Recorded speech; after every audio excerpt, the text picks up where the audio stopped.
We've battled some of the most iconic fast food dishes in the world. Today we're going up against what I think might be one of the most overrated foods on planet Earth. The McDonald's French fry is probably the most iconic fast food item that has ever existed, period. Let me make a quick point. If you go to every major metropolitan city across the globe and ask if someone has had a McDonald's French fry, many of them will probably say yes. Too many of them will say that it's the best. So today we're putting that to the test. Is the McDonald's fry still as iconic as it once was? So we're gonna get a bunch of blind taste testers with a mix of different fast food French fries to see if they can still pick out the McDonald's French fry with no eyesight, only taste. Then once we've done that, we go head to head. So with that being said, let's begin.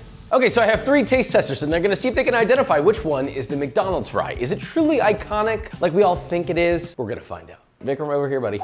I will be rearranging this so they don't know which one's which. Number 1. That's not the McDonald's fry. Number 2. That's so similar to the last one. This has a higher chance to me of being the McDonald's fry. Number 3. Ah, this is the McDonald's fry. Number 4. That is so close to being a McDonald's fry. That's crazy. So now we're on our last one, number 5. That is not a McDonald's fry. So it's in between 3 or 4. 4 was pretty salty. I think that's a Wendy's one, but I think 3 is the McDonald's fry. Number 3 is the McDonald's fry. Wow, I'm actually shocked. Good palate, Vic. Cam is next, and Cam has a restaurant background. 1. That might be. 2. That is not the McDonald's fry. 3, 4, 5. Nope. I think 1. Boom! Another, I'm actually shocked that this is working. We have one more. So we have Kevin. Some people in the comments will probably be thinking, oh no, not this guy again. I feed off of the haters. Number 1. That is not a McDonald's fry. I like the astuteness of the choice. Number 2. That is not a McDonald's fry. Number 3. Earlier he did say he knows his fries. This is not a McDonald's fry. You haven't even tasted it. I just know. Okay. Number 4.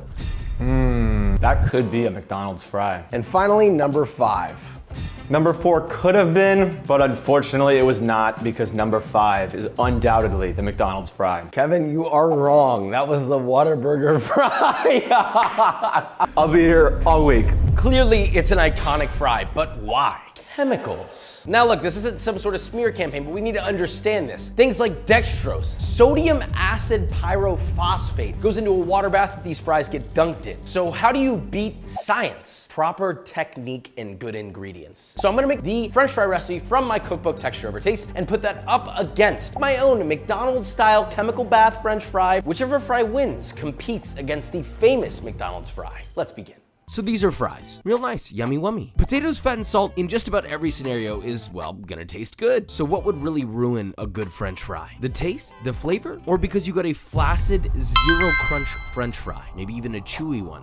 That is the secret that nobody seems to want to talk about or cover. It's texture. I'm not trying to plug the book here. I just want to make this point real quick. We're too busy talking about flavor and we forgot about the other half of the conversation when it comes to food that we love. But it's also available for pre-order. The link's in the description. Now that I'm off my soapbox, let's begin. First up, my cookbook recipe, but I'm using tallow instead of vegetable oil to get that classic McDonald's taste. Start by peeling 3 large, perfect potatoes. Listen, even McDonald's only selects the most perfectly shaped round potatoes. And by the way, the length of the potato will determine the length of your French fry, so choose carefully. Now, if you happen to be doing more, I would recommend doing it over a small sheet of parchment paper, because then when you're done, grab up the parchment paper like a mini garbage bag and toss all the skins at once. Instantly clean. Now, slice your potatoes into 1/4 inch thick planks. You can obviously do this with a knife, but I used a mandolin to get much more precise cuts, and it's, honestly, much faster. If you don't have a knife, I don't know why you're here. Go get one. Doesn't have to be a fancy one. Now that you have your 1/4 inch thick plank, you're gonna cut across that plank at 1/4 inch intervals, so you end up with perfectly even, nice batons, like so. Now it's time for their little bath. To a large 6 to 7 quart stock pot, add 3 quarts or 3 liters of water, 1 teaspoon or 3 grams of baking soda, 1 1/4 tablespoon or 18 grams of kosher salt, 2 tablespoons or 28 grams of white distilled vinegar. Bring that to a boil over medium-high heat, then drop in your potatoes. Slightly boil these for 1 to 2 minutes. Be very careful. This is super important. Do not cook these all the way through. Depending on the elevation, humidity, and the trajectory of the moon and the sun, you may need to adjust cook time up or down. You want these potatoes to be nearly cooked, but still slightly raw. They should not break easily. If they do, well, rip.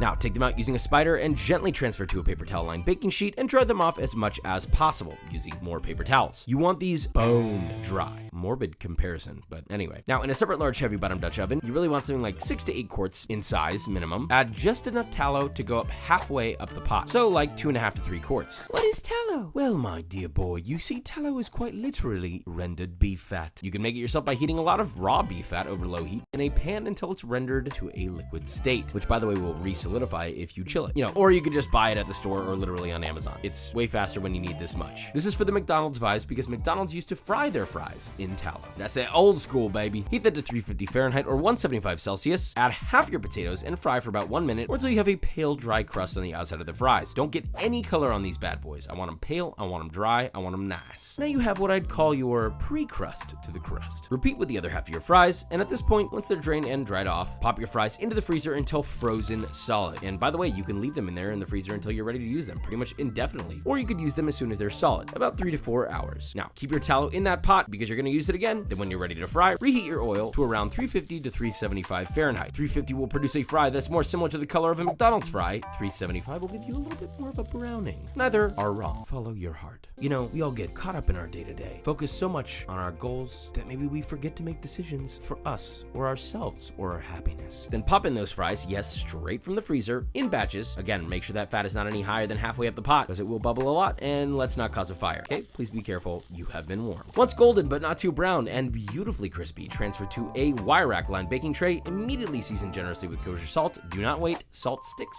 to hot, fresh fried food. Repeat with your remaining fries and serve right away. The most beautiful fry I think I've ever made. Moving on to the McDonald's copycat chemical version. I actually literally bought those chemicals. Matter of fact, I had to buy a $500 bag of this stuff and various hydrocolloids. So you're gonna follow the exact same method as before, except the boiling liquid is going to have, well, yes, water, but also 1 tablespoon or 8 grams of dextrose, 5 grams of sodium acid pyrophosphate. Yeah, that literally cost me like $600 just to get this, and I have like 50 pounds of it. 1 tablespoon or 14 grams of salt, 1 teaspoon or 3 grams of milk powder, 1 teaspoon or 3 grams of nutritional yeast, 2 tablespoons or 28 grams of beef flavoring, 2 tablespoons or 28 grams of vinegar. Dip your fries in a little bath, same as before, dry them. Here they are side by side with the natural fries at the same stage. Oddly preserved color, but that makes sense since the pyromaniac stuff, or whatever it is a color preservative. This time we're gonna be frying in a vegetable canola oil blend instead of beef fat, and we did our exact same par fry for the same amount of time, dried them, froze them, and then fried them one more time. Here they are side by side. Now, we need to see which French fry will go head to head with McDonald's. Will it be the French fry with real ingredients and technique, or the McDonald's chemical bath version? Then we'll go head to head with McDonald's. Okay, so me and a blind taste tester will taste these. I'm gonna taste them without a blindfold.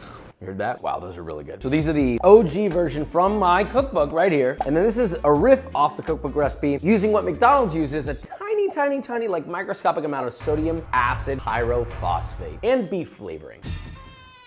Funny enough, they're actually not as crunchy. They're a bit more flaccid, but they're almost like chewier, which I don't like. The actual real beef flavor from the tallow, it's like giving me steak/burger vibes. I just already know that this belongs with a burger. So I'm choosing this one, but now we're gonna bring in the blind taste test. All right, Vikram, you ready? I'm so ready. Okay, here we go. Number 1. Damn, that's great. Now fry number 2. Again, a double fry.